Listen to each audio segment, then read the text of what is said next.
Il était une fois, dans un charmant petit village, niché au cœur de collines verdoyantes, deux amis inséparables, nommés Cher et Loyal. Cher, homme d'origine modeste, possédait un cœur d'or et une douceur qui le rendaient cher à tous ceux qui croisèrent son chemin. Loyal, quant à lui, était issu d'une famille aisée et avait toujours connu une vie de privilèges et de confort. Malgré leurs origines contrastées, Cher et Loyal partageaient un lien d'amitié indéfectible. Ils passaient d'innombrables heures ensemble, leur rire résonnant dans les rues pavées, alors qu'ils se poursuivaient avec une insouciance enfantine. En grandissant, leur amitié ne fit que se renforcer, affrontant les tempêtes de la vie, côte à côte. Les années se transformèrent en décennies, et le temps apporta des changements significatifs dans la vie de Cher et Loyal. L'éthique de travail inébranlable et la gentillesse de Cher lui avaient valu le respect et l'admiration de ses concitoyens. Il avait épousé une femme aussi bienveillante que lui, et ensemble, ils avaient reconstruit une vie modeste, mais heureuse, élevant une magnifique fille nommée Elara. Loyal, lui aussi, avait connu les joies et les peines de la vie. Il avait hérité de la fortune familiale, et sa richesse n'avait fait que croître au fil des ans, grâce à des investissements judicieux et des entreprises prospères. Il avait épousé une femme d'une famille influente, et ils avaient eu la chance d'avoir un fils nommé Tristan, un jeune homme beau et charmant. Cependant, à mesure que la richesse de Loyal augmentait, un sentiment d'arrogance et de droit grandissait en lui. Il commença à se distancier de son ancien ami, trouvant le mode de vie humble et les plaisirs simples de Cher en dessous de lui. Les deux compagnons autrefois inséparables se croisèrent désormais rarement, leur amitié s'effaçant comme un lointain souvenir. Cher, bien que peiné par la transformation de Loyal, ne lui en voulait pas. Il comprenait que la richesse et le statut pouvaient parfois corrompre même les cœurs les plus purs. Il continuait à vivre sa vie avec humilité et grâce, content de l'amour de sa famille et du respect de sa communauté. Un après-midi ensoleillé, alors que Cher s'occupait de son petit étal au marché, la femme de Loyal, accompagnée d'une suite de serviteurs, s'approcha de lui. Son visage était marqué par un mélange d'inquiétude et de détermination. Elle avait entendu des murmures sur la beauté et la gentillesse d'Elara, et elle était venue avec une proposition. Désireuse d'assurer un mariage avantageux à son fils, la femme de Loyal avait jeté son dévolu sur Elara comme potentielle épouse pour Tristan. Elle pensait que l'éducation humble et la douceur d'Elara seraient le complément parfait à l'éducation privilégiée et au comportement parfois hautain de Tristan. Cher écouta patiemment la femme de Loyal exposer sa proposition. Il était pour le moins surpris. Il avait supposé que Loyal, avec sa nouvelle richesse et son statut, n'envisagerait jamais une union entre leurs enfants.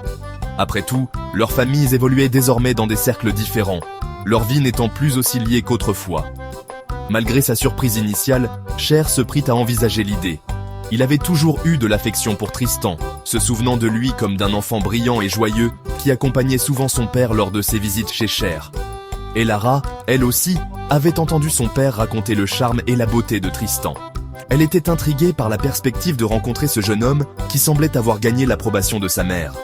Le cœur plein d'espoir, Cher promit à la femme de Loyal qu'il discuterait de la question avec sa fille et sa femme.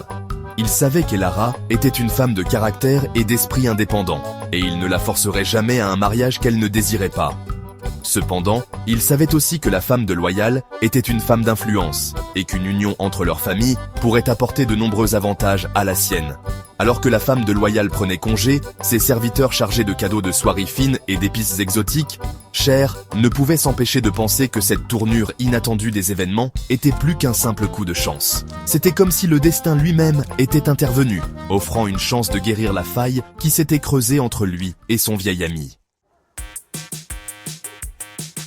Cher s'empressa de partager la nouvelle de la visite de la femme de Loyal avec sa femme et sa fille. Sa femme, toujours la voix de la raison, lui recommanda la prudence. Elle rappela à son mari que Loyal était un homme changé, le cœur endurci par la richesse et l'orgueil. Elle craignait que leur fille ne s'engage dans un mariage sans amour, sa gentillesse exploitée par une famille qui valorisait le statut social par-dessus tout. Elara, cependant, les surprit tous les deux. Elle avait toujours été une fille obéissante, respectant les souhaits de ses parents et adhérant aux coutumes de leur village. Mais il y avait une étincelle dans ses yeux, une lueur de défi, que ni Cher ni sa femme n'avaient jamais vue auparavant. Elle fit valoir qu'il était injuste de juger Tristan uniquement sur les actions de son père. Elle voulait avoir la chance de rencontrer ce jeune homme, de se faire sa propre opinion. Cher, touché par le plaidoyer de sa fille, et sentant une opportunité de se réconcilier avec Loyal, décida d'organiser une rencontre entre les deux familles. Il envoya un message à Loyal, l'invitant avec sa famille à un repas simple dans sa modeste demeure. Loyal, initialement hésitant, finit par accepter, sa curiosité piquée par cette invitation inattendue. Le jour de la rencontre arriva, et avec lui, un sentiment palpable d'anticipation. Cher et sa femme avaient travaillé sans relâche, préparant un festin avec les produits de leur jardin et le peu de luxe qu'ils pouvaient se permettre. Et Lara, vêtue de ses plus beaux atours, ses longs cheveux tressés avec des rubans, attendait nerveusement l'arrivée de son prétendant potentiel. Loyal arriva, non pas avec le faste et l'extravagance que Cher attendait de son vieil ami, mais avec une dignité tranquille qui le surprit. Il était accompagné de sa femme et de son fils, Tristan, qui était devenu un beau jeune homme, l'arrogance de son père remplacée par un charme discret qui mit Cher et sa famille à l'aise. Alors qu'ils partageaient des histoires et des rires autour d'un repas simple, une atmosphère chaleureuse et conviviale emplit la petite maison. C'était comme si les années de séparation n'avaient jamais existé, le lien de leur histoire commune ravivé par le simple fait de partager un repas ensemble. Et Lara et Tristan semblaient également trouver un terrain d'entente, leur gêne initiale cédant la place à une conversation aisée et à des sourires partagés. Loyal, observant l'affection sincère entre les deux familles, ressentit une pointe de regret pour son comportement passé. Il réalisa que dans sa quête de richesse et de statut, il avait négligé les véritables trésors de la vie, l'amitié, la famille et les joies simples des relations humaines. Il avait laissé l'orgueil obscurcir son jugement, le rendant aveugle à la valeur de son vieil ami et au bonheur qui avait toujours été à sa portée. Alors que la soirée touchait à sa fin, Loyal tendit la main à Cher, un geste qui fut accueilli par une chaleureuse accolade.